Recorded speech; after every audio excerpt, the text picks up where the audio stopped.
If you listen to them closely, they're telling you we have the clear advantages even in ways like this, right? And I was talking about this the other day. So let me bring up this article from the Bank of International Settlements about quantum proofing. Now, here's the thing. Quantum computers can crack a variety of different systems. We know how powerful quantum computing is. We used to cover that a long time ago. All right. Way back when IBM was, at the forefront of quantum computing. But the central banks have a big problem. You see, the central banks been getting hacked left and right. All these different problems occurring with them losing certain information, sensitive data. We covered a few articles about that recently. Now, how do they solve that problem? What does that have to do with us and the price of these native cryptos possibly exploding, our dominance globally? We're out ahead of them when it comes to quantum proofing. I was just saying that. So I had to go back and do my research and get some updates on things, right?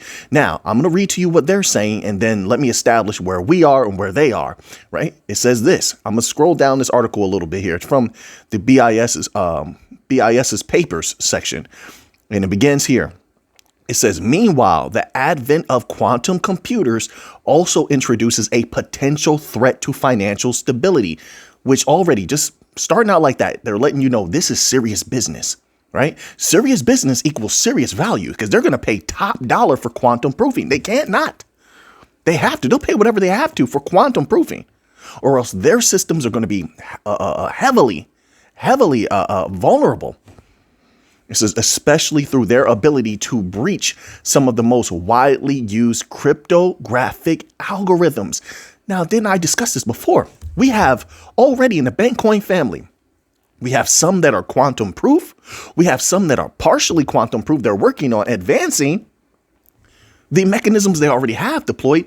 And then the rest of them are working on deploying quantum proofing in the next few years.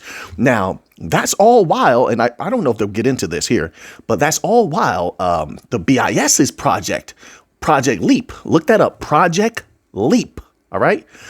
Project Leap is just coming out of its first phase this year, going into phase 2. There's no timeline on this. They still have to go through a phase 3. We can deploy before them because we've been doing it longer. We're almost done.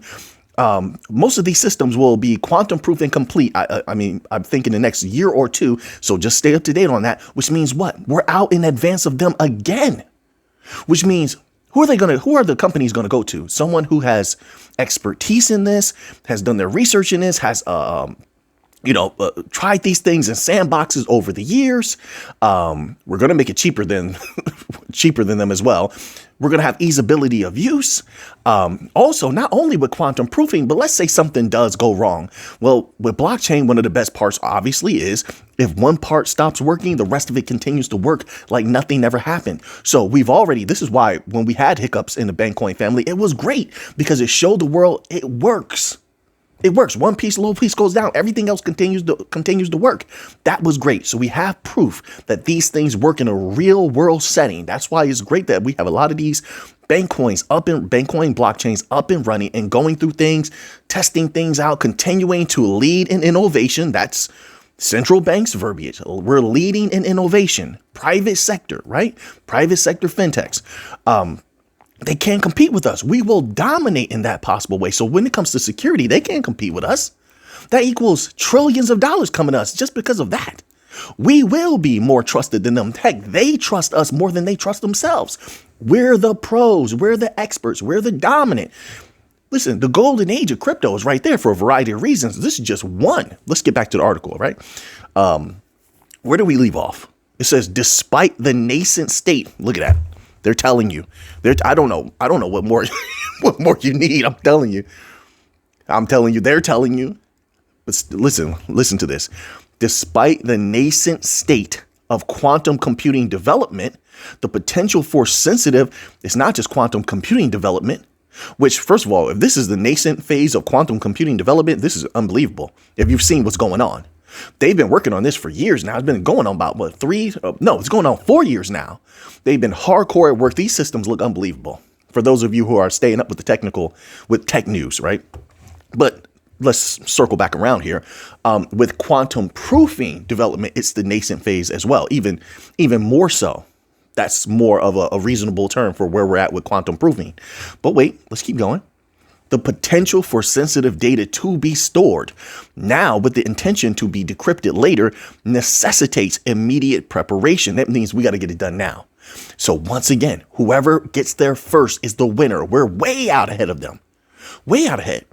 We covered an article recently or a document recently that they literally said that. They said the private sector is so far ahead.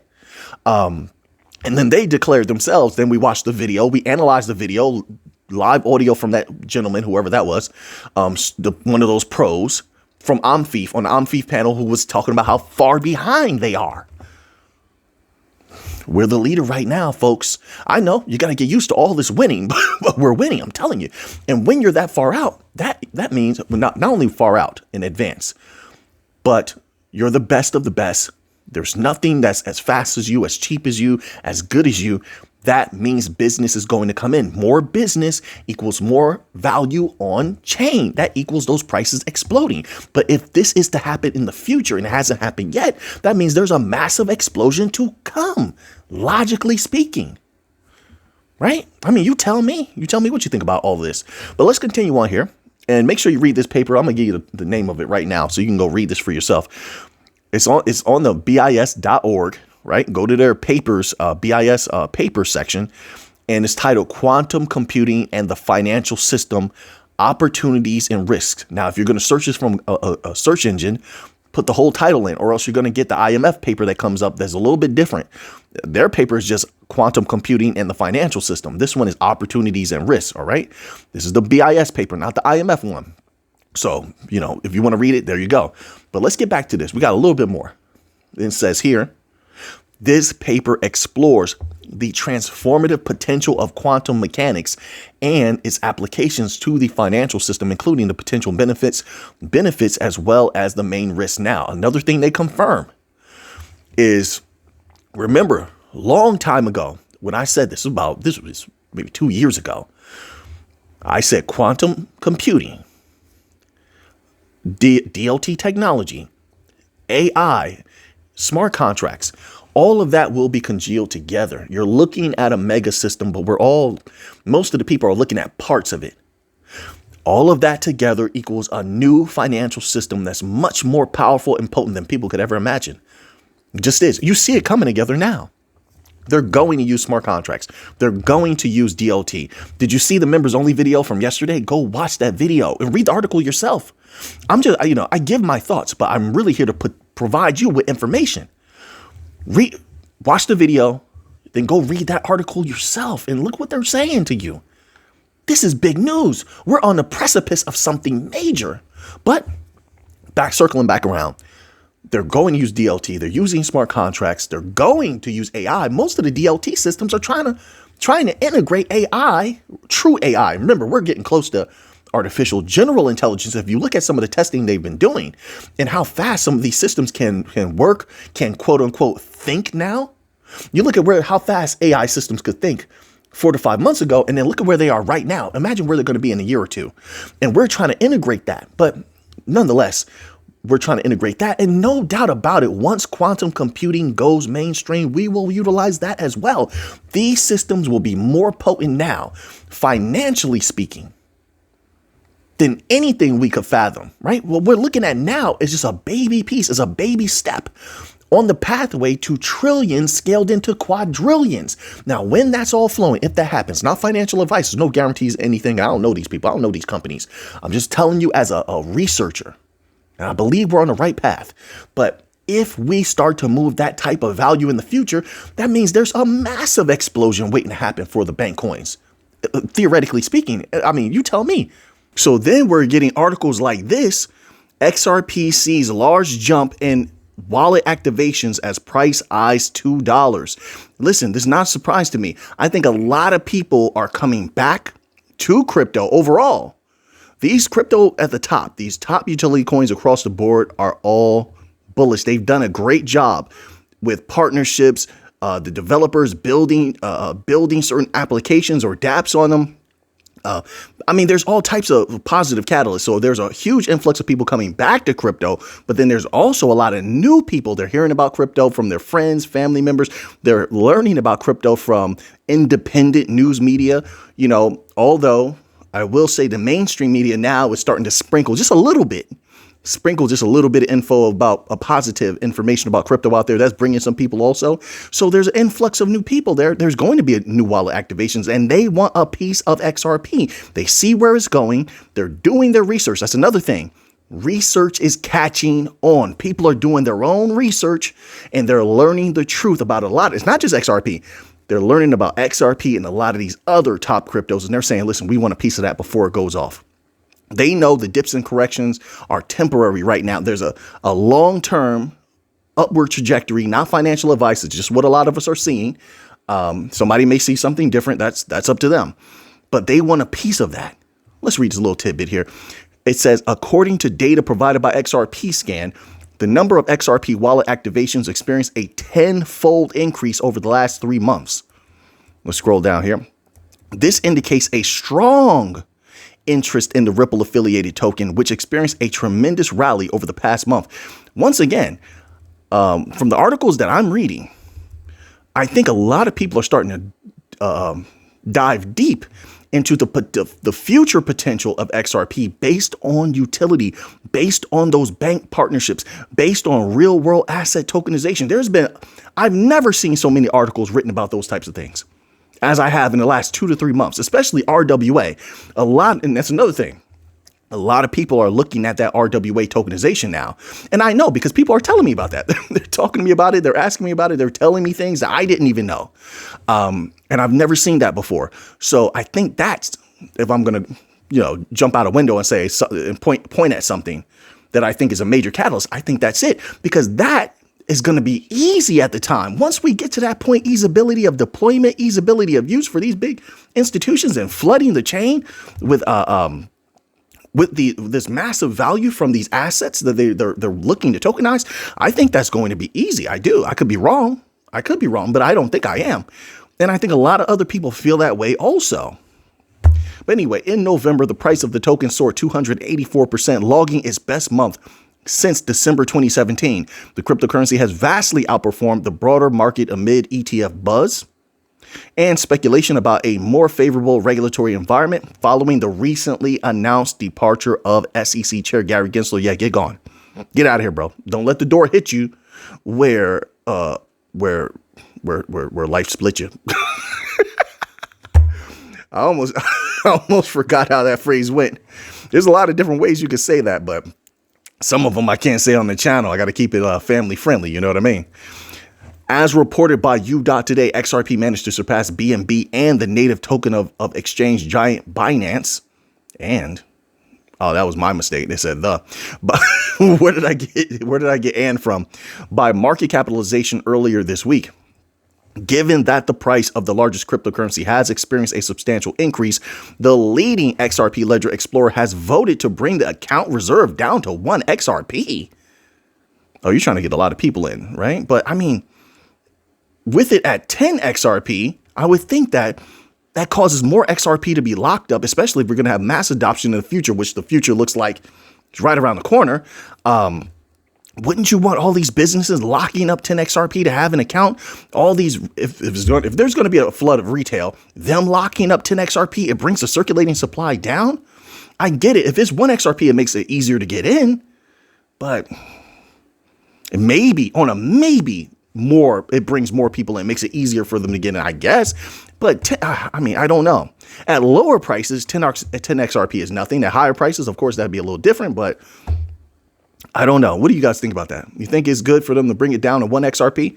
It says this: the base reserve, which is currently set at 10 XRP, is required for activating an account and submitting transactions. This amount cannot be spent by account holders. That's what I'm saying. I want more XRP locked up. I want it not moving. Bring that circulating supply down. Let that price go up. I'm here to make some money.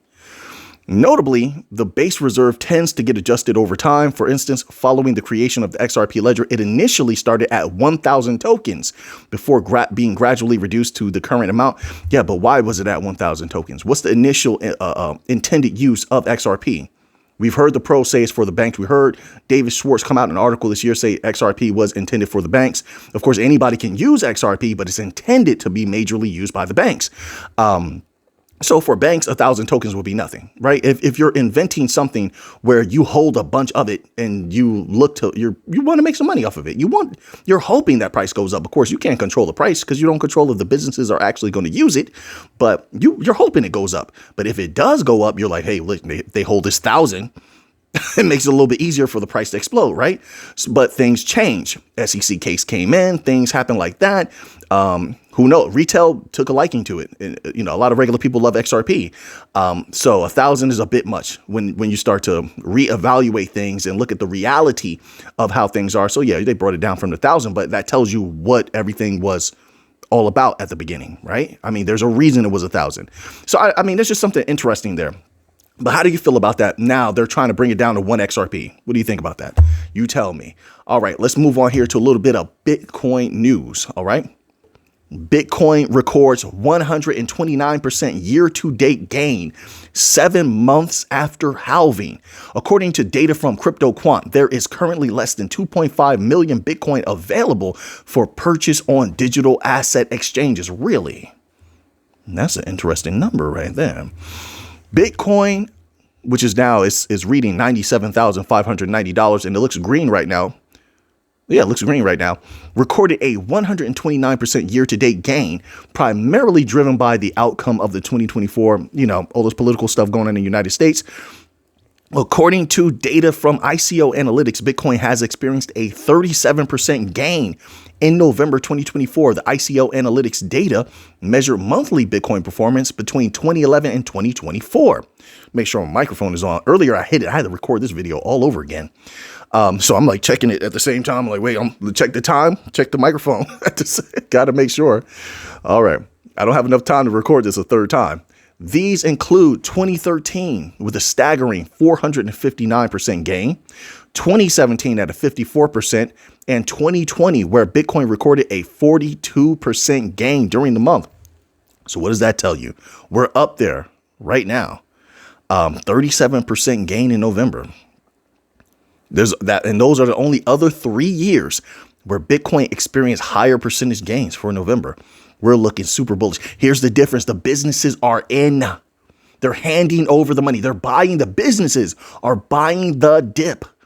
They're declaring every other day, whether it's through Kathy Wood of ARK Invest talking about it, or these other big shots, so-called big shots talking about it, how these other businesses want in and how only a few of them are in as of right now, speaking globally, right? Globally speaking. That if that is the case, if that's true, and there's going to be a continued flood of businesses and governments coming into Bitcoin, the big dog, in 2025 and 2026, what does that tell you? Is that not bullish? Does that not mean that Bitcoin has some massive explosion that most people don't want to accept and most people can't fathom? But then again, they couldn't fathom it coming up to almost 100,000 before. Listen, in the bloody bear market, I had so many people tell me Bitcoin was dead. Just like they told me about Solana. They said Solana is dead, Mick. Where's Solana now? They told me Chainlink was dead. Where's Chainlink now? Much better than where it was before, especially Solana. Especially. It's not $16. I like to say this. I do. It's not $16 anymore, $17, $15. That's why you can't listen to everybody. Right? We got to make our own decisions. You want to make that money, you got to make your own decision. I'm telling you now. Had I listened to that, I wouldn't have had Solana. Right? I wouldn't have Solana. So anyways, but they said the same thing about Bitcoin. Look at where Bitcoin is now. So no, the future right now, the positive catalysts just continue to pile up. It looks super bullish to me. Now let's move on here. All right, move on here. We got another Bitcoin article. Now this one here is titled Bitcoin to repeat a post-election December surge? ? What do you think? You think December is going to be big for Bitcoin? Do you think Bitcoin? I mean, you tell me. I don't know what you think unless you share it with me. Share it with the world. We have a global audience here. It's people all around the world. Might not be the biggest audience, but it's okay size. And we have people from all over the world. Share your thoughts with them in the comment section. It says here, so what do you think? You think Bitcoin is bullish in 2025? I do. Bitcoin is yet to break above the anticipated $100,000 milestone as it traded on a correction path for the majority of the just concluded week. However, current market trends suggest that the cryptocurrency will break through this $100,000 psychological threshold very soon. Well, I like the sound of that. I actually believe, even though I'm sticking to my numbers, we already went past 80,000. That was my super low. 100,000 to 150,000. 150,000 is my top price, right? Some Bitcoin will get sold before then, but I feel like at this point, from what I'm seeing, I think Bitcoin can go past 150,000. I do. I feel that way strongly. Not financial advice, just my humble opinion. That's it. Make your own mind up about how you feel about Bitcoin. I do believe it can go past 150,000. I think it might be easy when it does. I do. I could be wrong on that. But I don't think I am. I think it'll be easy and it could go much higher than 150,000. That prompts me to think to myself, maybe I just keep a little bit. I just keep a little bit of Bitcoin on the side. Why not? It doesn't matter. I have so many other assets. I'm not worried about Bitcoin. I'm not. This is how I feel. I'm not worried about it. I'm gonna sell some, right? But I might keep just a little bit, just in case, just to see where it goes in the future, because it looks like it can go much higher. It definitely looks like that. We'll see what happens. We shall see. We move on. We move and we adjust. It says here, Bitcoin has a history. What are you doing with your... No, don't, matter of fact, don't say that in no comments. Don't say anything about your crypto, how much crypto you have. Don't say what you're doing with it. Stay private and stay safe. All right, stay safe. All right. That's not advice. I'm just saying. Bitcoin has a history of surging in the month of December following U.S. presidential elections in November. Notably, the cryptocurrency posted gains of 30.8% and 46.92% after the 2016 and 2020 elections, respectively. Interestingly, you could argue that the ecosystem surrounding Bitcoin price is in a much better place than those two instances. Okay. There are now spot Bitcoin ETFs that expose cryptocurrency to investments from institutional investors, something that was absent in the past two, political cycles. These inflows from institutional investors have been efficient in gobbling up more Bitcoin. That's what I'm saying. Did they put out the numbers yet? Is it Sentiment? It's one of those organizations. They track whenever there's a dip in Bitcoin. They track how much the companies are buying up. Now, that's what I want to know. I don't want to know about retail right now. I don't.